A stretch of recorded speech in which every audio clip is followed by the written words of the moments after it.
Hello everyone, welcome to this video. In this one, we're going to start working on implementing Intersite Connectivity. And these are AZ-104 series videos, and this is for the Microsoft Azure Administrator exam. They're hosted on GitHub from Microsoft Learning. I really love those videos, love those labs that they have. And in this video, we're going to start working on these three tasks. We're going to complete this one in this video, and the next two, we're going to complete the other two one. So for this task, we're going to do the provisioning the lab environment. So in this one, if you see the architecture diagram, which is a new addition, by the way, that I really love what they have done. So you see, we're really going to look at the peering, and we're going to look at the global peering when you are peering between two different regions. And we're also going to look at the local peering when you're going to do the peering in the same region. So what you have one virtual network and another virtual network. So virtual network 0 and 1. If you don't peer the VM in these two VM, they cannot talk to each other. Okay, so you have to do a peering for these VMs to talk to each other effortlessly. Same thing over here. Since this is a different virtual network, so that's a security boundary. They cannot just talk to each other unless you have a global peering. But when you do the peering, you will see that the peering works just the exactly same way. You don't have to really worry about whether you're doing the local or global things like that. It's just peering that you're gonna do. So let's just get started with the lab. So what I have here to the right, I'm already logged into my Azure environment, and let's do the lab one, provision the lab environment. So here we are going to go to the Azure Cloud Shell by clicking this. It should bring up my Cloud Shell, and we're going to choose and stick working with the PowerShell, and the blue background is the PowerShell window. Now we need a couple of files. So here we need to go to all files, labs 05, and we need the template file and the parameter file. So to get to that one, you really have to go to the GitHub and then click on view code, and then go to all labs, go to 5, and in here let's see which one we need. Well, let's just download all of them that we have here. Okay, then whichever we need, we're gonna use it. So view raw, so save downloaded templates. Okay, that's good. And then let's download this one, and I'm going to look at view as raw, right click, and then save. Do the same thing, couple more. I'm pretty sure we're probably going to need it at some point in this lab. So view raw, save, and we need one more, which is a template for this one. View raw and save. I highly recommend that you study these templates just a little bit and just don't do the lab like blindly. Okay, so for this one, we need AZ10405 vnet vm loop template.json.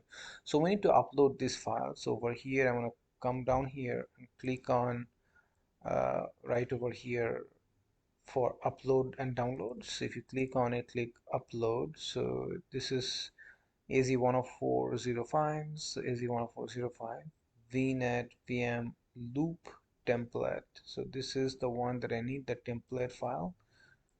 And then it says the upload complete. We need another one, upload. We just upload the loop template, so we need the loop parameter. So let's get that one and just verify. Run a ls, and this test, even if it's parser, it supports the ls.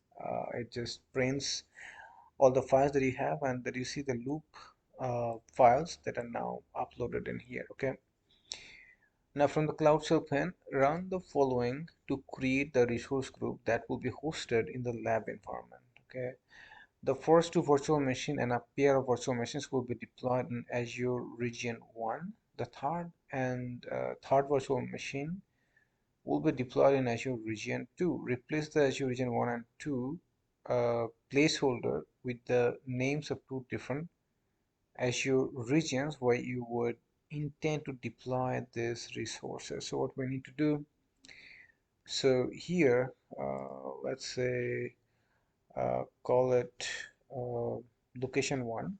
So this one, let's copy this and paste it, And instead of Azure region 1, what we'll say, we're just going to call it East US. Okay, hit enter. Then for location 2, let's just make it West US. Just keep things simple.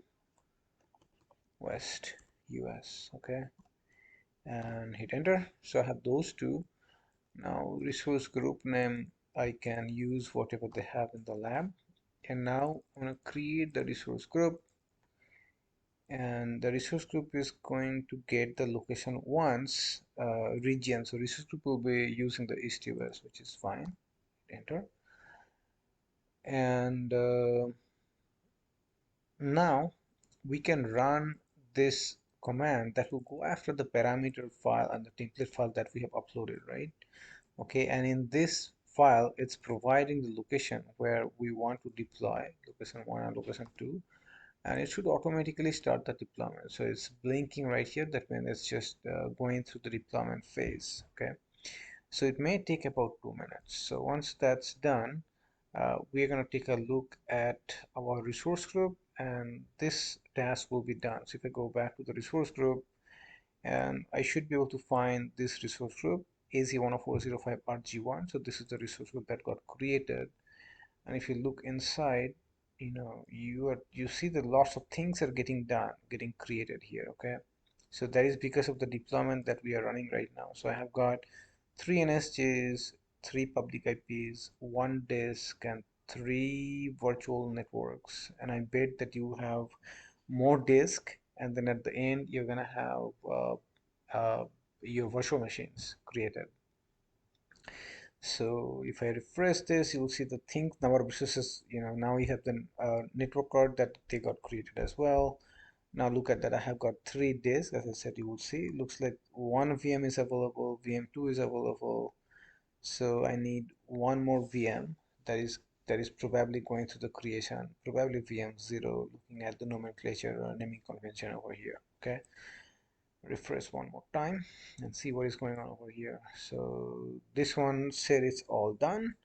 Okay, so it looks like it deployed everything just fine, and there's no error or anything that we see. So I have all the resources that are deployed. Okay, my lab environment is good. One thing you can do at this time, let me see, sometimes there is a network visualization mode. Where is it? Diagnostic logs. I don't say resource visualizer. So this is the one that I absolutely love. So that is also uh, uh, it's not giving you anything right now. Choose resource. Choose all of them. Apply. Okay, so this is, just give it a minute. Okay, so this is probably not yet ready. And once you have this, you can actually kind of visualize. The other thing you can sometimes go is to the virtual machine and look at the network. And sometimes from the network you can look at the network visualization as well. Anyway, for this lab it's not required. So we are done with this section. So we have created the lab environment. Let's meet at the next section of this lab, where we're going to configure the local and global peering between everything we have. Again, what we have, if we go back to the resource group, what do you see over here? Let me make this one big. What you have here is you have 3 different virtual network. You see both 2 of them are deployed in the East US. So we're going to create a local peering between this and this, VNet 0 and 1, and the VNet 2 is in the West US. So create a global peering between them.